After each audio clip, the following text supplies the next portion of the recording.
Welcome back the KS study point. जी हाँ दोस्तों, हमारे इस चैनल केएस स्टडी पॉइंट में आप सभी का स्वागत है। जी हाँ दोस्तों, बिहार पुलिस के अति महत्वपूर्ण मॉडल प्रैक्टिस सेट मैं आप सभी के पास 13 इस वीडियो में शेयर करूंगा। तो आप सभी हमारे इस वीडियो को शुरू से लेकर के अंत तक देखिए और हमारे साथ इस वीडियो में बने रहिए। जी हाँ दोस्तों, और मैं आप सभी को इस वीडियो में बता दूं कि 1 से लेकर के 12 तक मैंने इस वीडियो में जो हो मॉडल प्रैक्टिस सेट कराया हूं। तो आप सभी इस वीडियो के अंदर डिस्क्रिप्शन में लिंक मैं दे दिया हूं, तो आप सभी उस वीडियो को देख लीजिए।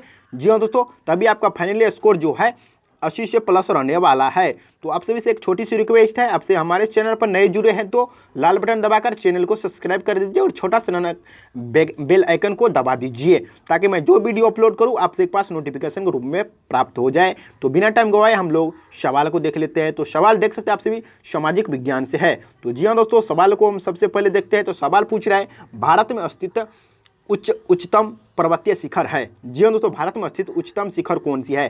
कंचनजंगा है, माउंट एवरेस्ट है, या गॉडविन एस्टीन है, या नंदा देवी है? तो कौन सी है? तो 16 का राइट उत्तर क्या हो जाएगा?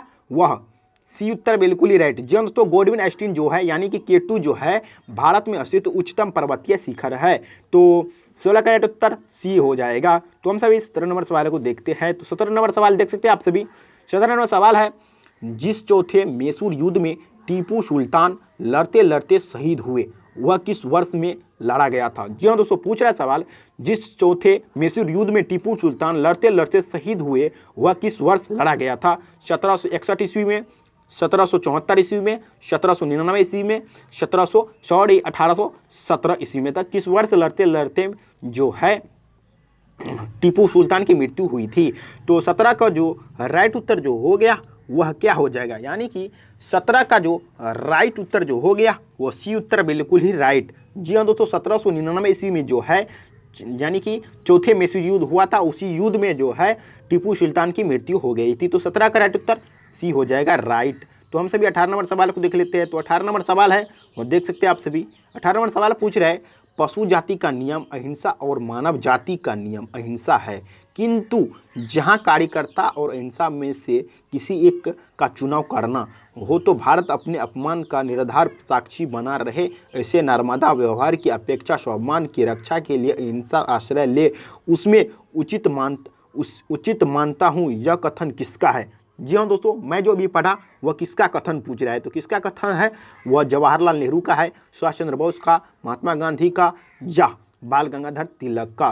तो जी हाँ दोस्तों, ये जो मैं इससे एक बार फिर से मैं रिपीट कर देता हूँ, पशु जाति का नियम है अहिंसा और मानव जाति का नियम है जाति का नियम है अहिंसा। सॉरी, मैं इसलिए वीडियो को मैं फिर से रिपीट कर रहा हूँ। पशु जाति का नियम है हिंसा और मानव जाति का नियम है अहिंसा, किंतु जहां कार्यकर्ता और अहिंसा में किसी एक चुनाव का करना हो तो भारत अपने अपमान का साक्षी बना रहे, नर्मदा व्यवहार की अपेक्षा सम्मान की रक्षा के लिए अहिंसा आश्रय ले, उसमें उचित मानता हो, यह कथन किसका है? तो यह महात्मा गांधी का है। यानी किसका हो जाएगा? सी उत्तर बिल्कुल ही राइट है। तो 19 नंबर सवाल को देख लेते हैं। तो 19 नंबर सवाल पूछ रहा है वह देख सकते हैं आप सभी, केंद्र सरकार को सबसे अधिक शुद्ध राजस्व मिलता है कहाँ से मिलता है? जी हाँ दोस्तों, केंद्र सरकार को जो है सबसे अधिक शुद्ध राजस्व कहाँ से मिलता है? आयकर विभाग से मिलता है, एक्साइज ड्यूटी से मिलता है, कस्टम ड्यूटी से, इनमें से कोई नहीं। तो किससे मिलता है? तो 19 का जो राइट उत्तर जो हो जाएगा वह सी उत्तर बिल्कुल ही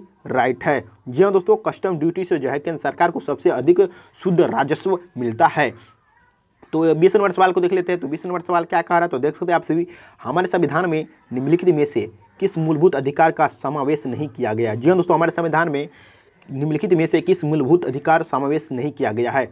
समानता का अधिकार नहीं किया गया है, प्रेस स्वतंत्रता अधिकार नहीं किया गया है, काम का अधिकार, धर्म का अधिकार। तो किसका अधिकार नहीं किया गया है? तो 20 का जो राइट उत्तर जो हो गया वह सी उत्तर बिल्कुल ही राइट। जी हाँ दोस्तों, काम का अधिकार जो है हमारे संविधान में जो है मूलभूत अधिकार समावेश नहीं है। तो 20 का राइट उत्तर सी उत्तर बिल्कुल ही राइट हो गया। तो 21 नंबर सवाल को देख लेते हैं। तो 21 नंबर सवाल है, भारत के पश्चिम किनारे का पांव रखने वाला प्रथम यूरोपियन नाविक इस देश का था? जी हाँ दोस्तों, पूछ रहा है भारत के पश्चिम किनारे का पांव रखने वाला प्रथम यूरोपियन नाविक किस देश से था? तो इंग्लैंड से था, फ्रांस से था, पुर्तगाल से था, या स्पेन से था? तो किस देश से था? तो किसका राइट उत्तर जो हो गया वह सी उत्तर यानी कि पुर्तगाल से रहने वाला था। तो 22 नंबर सवाल को देख लेते हैं। तो 22 नंबर सवाल है, वो देख सकते हैं आपसे, निम्नलिखित में से इस राज्य में चंदन के घने जंगल है। जी हाँ दोस्तों, पूछ रहा है निम्नलिखित में से किस राज्य में चंदन के घने जंगल है। तो आंध्र प्रदेश में है, कर्नाटक में है, केरल में है या मध्य प्रदेश में है, तो किस में हो जाएगा।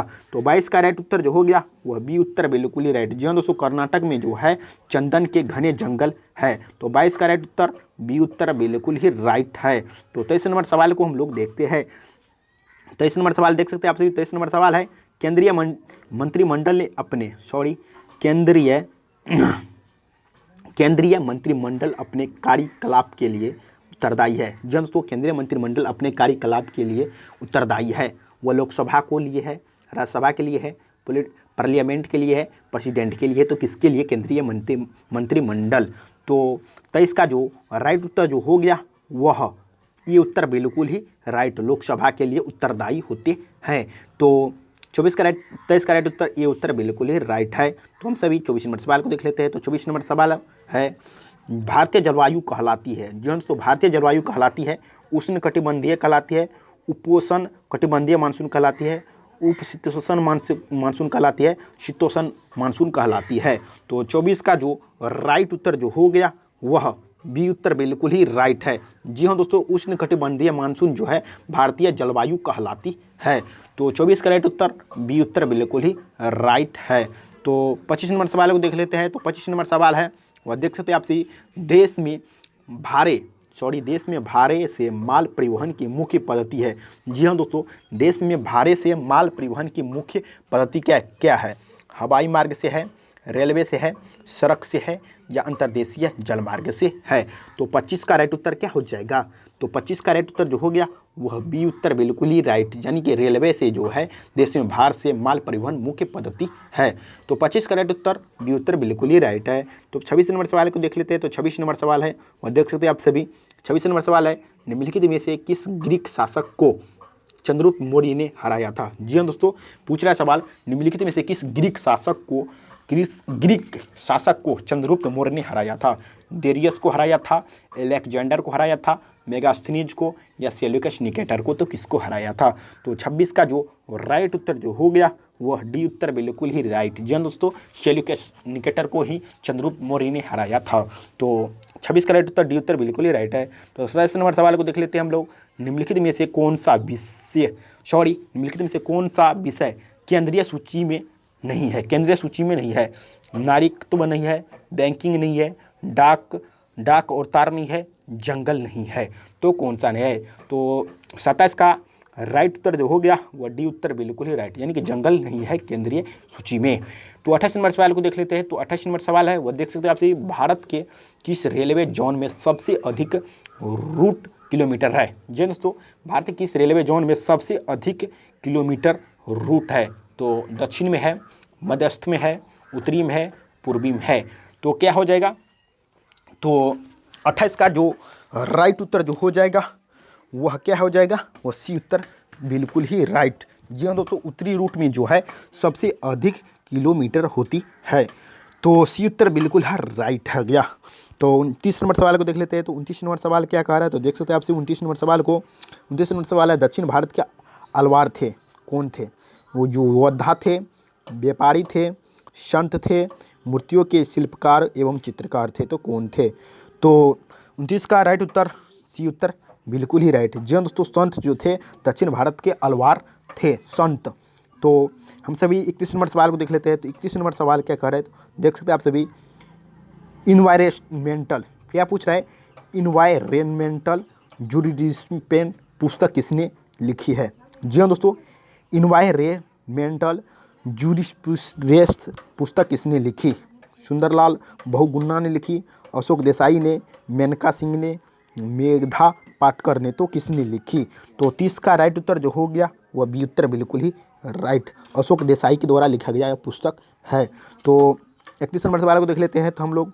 तो 31 नंबर सवाल है, निम्नलिखित में से कौन सा विश्व का सबसे छोटा महासागर है। जी हाँ दोस्तों, विश्व में से कौन सा विश्व का सबसे छोटा महासागर है। पैसिफिक महासागर, हिंद महासागर, अटलांटिक महासागर, अंटार्कटिक महासागर। तो इसका जो राइट उत्तर जो हो गया है 31 का वह डी उत्तर बिल्कुल ही राइट। जी हाँ दोस्तों, विश्व का सबसे छोटा महासागर जो है वह अंटार्कटिक महासागर है। तो इसका राइट उत्तर डी उत्तर बिल्कुल ही राइट है। तो हम सभी 32 नंबर सवाल को देख लेते हैं। तो 32 नंबर सवाल है, प्रसिद्ध बाल कविता यानी कि nursery rhyme twinkle twinkle little star किसने लिखी है? जी हाँ दोस्तों, बचपन में आप सभी ने इस कविता को जरूर से जरूर पढ़े होंगे। तो किसने लिखी? विलियम शेक्सपियर ने लिखी, जॉन टेलर ने, चार्ल्स डिकेंस ने, विलियम वर्ड्सवर्थ ने। तो किसने लिखी थी? तो 32 का राइट उत्तर जो हो गया वह बी उत्तर बिल्कुल ही राइट। जी हाँ दोस्तों, जॉन टेलर के द्वारा ही प्रसिद्ध बाल कविता ट्विंकल ट्विंकल लिटिल स्टार लिखी गई थी। तो 32 का राइट उत्तर बी उत्तर बिल्कुल ही राइट है। तो हम सभी 33 नंबर सवाल को देख लेते हैं। तो 33 नंबर सवाल कौन सी है वो देख सकते हैं आप सभी। 33 नंबर सवाल है, निम्नलिखित में से किस मुद्रा का रुपए की दृष्टि से सबसे अधिक मूल्य है? जी दोस्तों, निम्नलिखित में से किस मुद्रा का रुपए की दृष्टि से सबसे अधिक मूल्य है? पौंड का है, डॉलर का है, या मार्क का है, या येन का है? तो किसका हो जाएगा? तो 33 का जो राइट उत्तर जो हो गया वह ये उत्तर बिल्कुल ही राइट। जी हाँ दोस्तों, पौंड का हो जाएगा। जो भारतीय रुपया होते हैं मुद्रा करेंसी, उससे सबसे अधिक मूल्य होते हैं। तो 33 का राइट उत्तर ये उत्तर बिल्कुल ही राइट हो गया।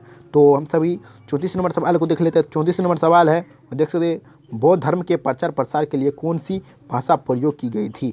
जी हाँ, तो बौद्ध धर्म के प्रचार प्रसार के लिए कौन सी भाषा प्रयोग की गई थी? संस्कृत की गई थी, प्राकृत की गई थी, पाली की गई थी, हिंदी की गई थी? तो किसकी की गई थी? तो 34 का जो राइट उत्तर जो हो गया सी उत्तर बिल्कुल ही राइट। जी हाँ दोस्तों, पाली भाषा जो है बौद्ध धर्म के प्रचार प्रसार के लिए प्रयोग की गई थी। तो 34 का राइट उत्तर सी उत्तर बिल्कुल ही राइट है। तो 35 नंबर सवाल है, देख सकते हैं आप सभी, हम्मुराबी के नियम किस सभ्यता के थे? हम्मुराबी के नियम किस सभ्यता के थे?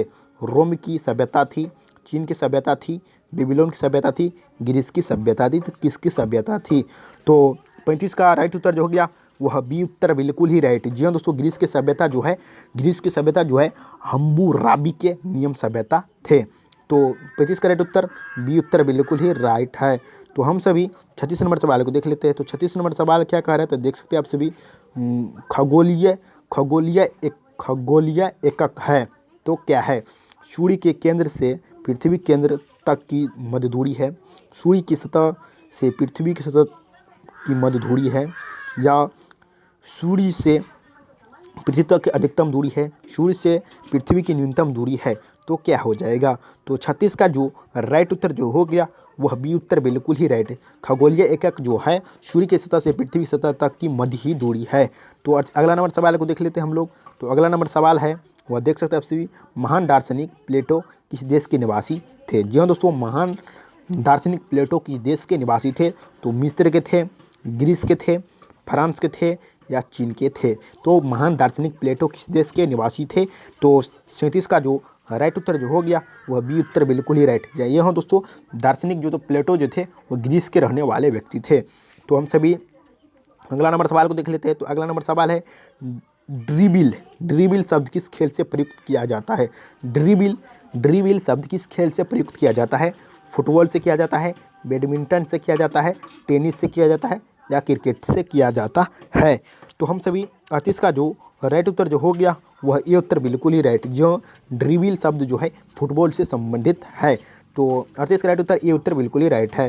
हमसे 39 नंबर सवाल को देख लेते हैं। तो 39 नंबर सवाल है, विभिन्न राजनीतिक दलों को राष्ट्रीय पार्टी सही अथवा प्रादेशिक पार्टी के रूप में स्वीकृति प्रदान करता है? जी हाँ दोस्तों, विभिन्न राजनीतिक दलों को राष्ट्रीय पार्टी सही अथवा प्रादेशिक पार्टी के रूप में स्वीकृति प्रदान करता है निर्वाचन आयोग द्वारा, केंद्र सरकार द्वारा, राज्य सरकार द्वारा, उच्चतम न्यायालय द्वारा? तो किसके द्वारा?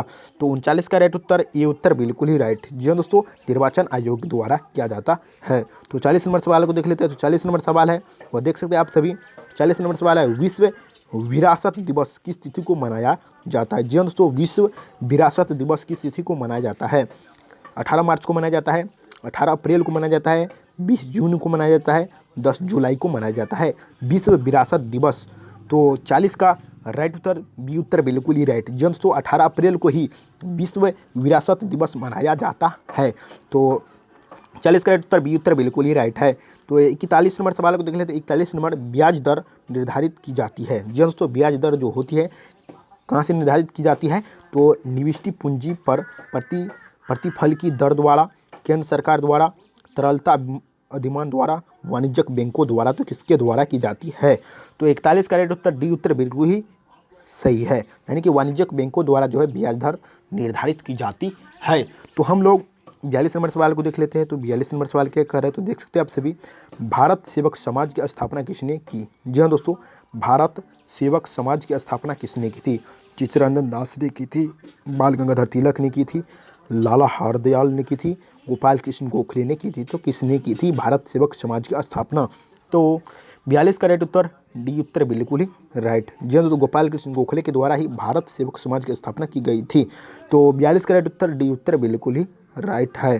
तो हम सभी 43 नंबर सवाल को देख लेते हैं। तो 43 नंबर सवाल है, मानव विकास सूचकांक यानी कि HDI किस अर्थशास्त्री ने विकसित किया है?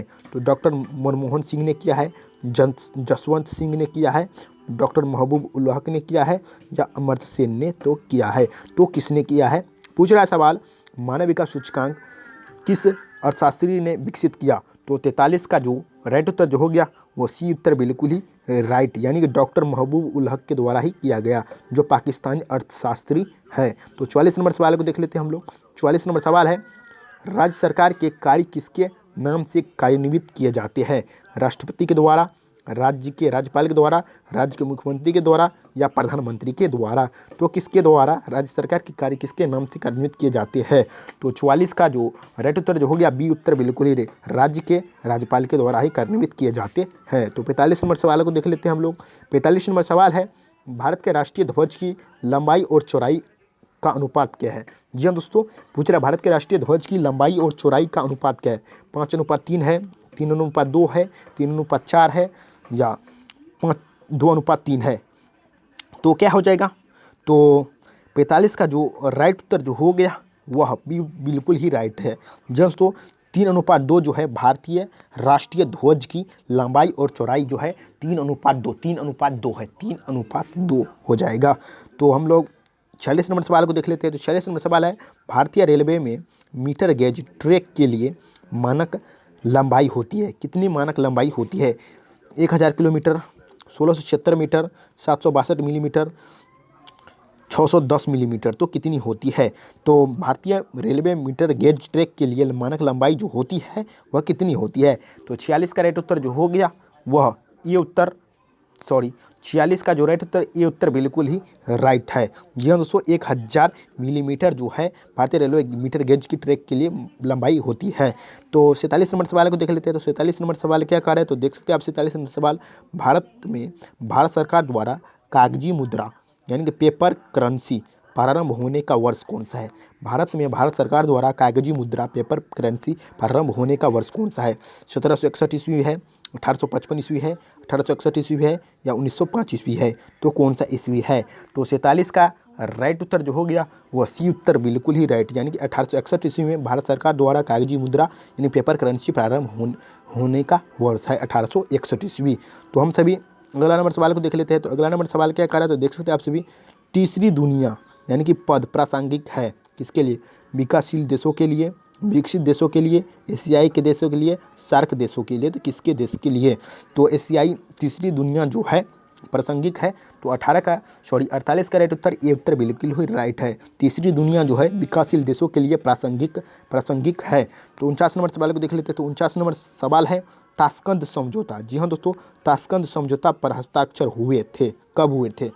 ताशकंद समझौता पर हस्ताक्षर 10 जनवरी 1966 ईस्वी को, 20 जुलाई 1969 ईस्वी को, 10 सितंबर 1950 ईस्वी को, 31 दिसंबर 1971 ईस्वी को? तो कब हुआ था? तो 49 का राइट उत्तर जो हो गया वह ये उत्तर बिल्कुल ही राइट। जी हाँ दोस्तों, 10 जनवरी 1966 ईस्वी को ताशकंद समझौता पर हस्ताक्षर हुए थे। तो 49 का राइट उत्तर ये उत्तर बिल्कुल ही राइट है। हम सभी 50 नंबर सवाल को देख लेते हैं। तो 50 नंबर सवाल है, भारत का सबसे बड़ा बंदरगाह कौन सा है? जी हाँ दोस्तों, भारत का सबसे बड़ा बंदरगाह कौन सा है? कोचिन बंदरगाह है, कांडला है, मुंबई है, या नहवा शोवा है? तो कौन सा भारत का सबसे बड़ा बंदरगाह है? तो 50 का राइट उत्तर जो हो गया वो सी उत्तर बिल्कुल ही राइट। जी तो मुंबई बंदरगाह जो है सबसे बड़ा बंदरगाह है भारत का। तो हम सभी 51 नंबर सवाल को देख लेते। तो 51 नंबर सवाल क्या कर रहा है? तो देख सकते हैं आप सभी, राष्ट्रपति द्वारा आपात स्थिति की घोषणा के लिए क्या आवश्यक होगा? वह संघीय मंत्रिपरिषद का अनुमोदन होगा, 30 दिन के भीतर संसद का अनुमोदन होगा, राष्ट्रीय एकता परिषद का अनुमोदन, इनमें से कोई नहीं। तो 51 का जो राइट उत्तर जो हो गया वह बी उत्तर बिल्कुल ही राइट। जी दोस्तों, 30 दिन के भीतर संसद का अनुमोदन हो जाएगा। तो 51 नंबर सवाल का राइट उत्तर बी उत्तर बिल्कुल ही राइट है। तो हम सभी 52 नंबर सवाल को देख लेते हैं। तो 52 नंबर सवाल है, बहुचर्चित पुस्तक यानी कि शालीमार द काउन के लेखक कौन है? जी हाँ दोस्तों, बहुचर्चित पुस्तक शालीमार के लेखक कौन है? सलमान रश्दी है, बीजी वर्गीस है, टॉमर अल्टर है, देवेंद्र प्रभु देसाई है। तो कौन है? तो 52 का राइट उत्तर ये उत्तर बिल्कुल ही राइट। सलमान रश्दी जो है शालीमार द क्लाउन पुस्तक के लेखक है। तो 53 नंबर सवाल को देख लेते हैं। तो 53 नंबर सवाल क्या कर रहा है तो देख सकते हैं आप सभी। 53 नंबर सवाल है, 7 पेगोडाओं के नाम से प्रसिद्ध पत्थर काट कर बनाए गए मंदिर बांधने वाले थे। कौन बांधने वाले थे? यानी किस राजवंश के लोग बांधने वाले थे? 7 पेगोडा के नाम से प्रसिद्ध पत्थर काट कर बनाए गए मंदिर बांधने वाले थे। चोल वंश के राजा, चालुक्य वंश के, पल्लव वंश के, राष्ट्रकूट वंश के। जी हाँ दोस्तों, तो 7 पेगोडा के नाम से प्रसिद्ध पत्थर काट कर बनाए गए मंदिर बनने वाले कौन किस वंश के राजा थे? तो 53 का राइट उत्तर जो गया सी उत्तर बिल्कुल ही पल्लव वंश। किस वंश के? पल्लव वंश के थे। तो 54 नंबर सवाल को देख लेते हैं हम लोग। 54 नंबर सवाल क्या कर रहे हैं तो देख सकते हैं आप सभी। 54 नंबर सवाल है, भारत में सबसे बड़ा बाघ अभ्यारण्य यानी कि रिजर्व है कहाँ पर है? नागार्जुन में, मानस पटल में, पेच पे, कॉर्बेट पे। तो कहाँ? तो 54 का राइट उत्तर जो हो गया वह ये उत्तर बिल्कुल ही राइट। नागा अर्जुन में जो है सबसे बड़ा भारत का बाघ अभ्यारण्य है। तो 55 नंबर सवाल को देख लेते हैं। तो 55 नंबर सवाल है, धनिया और झुनिया प्रेमचंद के किस उपन्यास के पात्र है? पूछ रहे हैं धनिया और झुनिया प्रेमचंद के किस उपन्यास के पात्र है? गबन के हैं, सेवा सदन के हैं, गोदान के हैं, व निर्मला के हैं। तो किसके हैं? तो 55 का राइट उत्तर सी उत्तर बिल्कुल ही राइट, यानी गोदान का जो है धनिया और झुनिया प्रेमचंद्र के पात्र है गोदान। तो 56 नंबर सवाल को देख लेते हैं। तो 56 नंबर सवाल क्या कर रहे हैं देख सकते हैं आप सभी।